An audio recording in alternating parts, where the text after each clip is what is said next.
Di PDRI.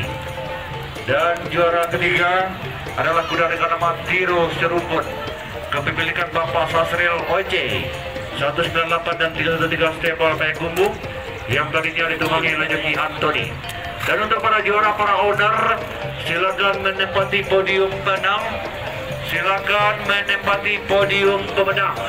Seperti yang kami sampaikan sebelumnya, penyerahan piala untuk juara ketiga kepada Tiro Seruput diserahkan oleh Kepala Pengadilan Negeri Tanah Datar. Pemenang kedua, yaitu kuda dengan nama Laksmana Rokan, akan diserahkan oleh Bapak Roni Dato Bungsu selaku Ketua DPRD Tanah Datar, akan menyerahkan hadiah kepada pemenang kedua, yaitu kuda Laksmana Rokan. Dan juara pertama, kuda dengan nama Lea Cynthia.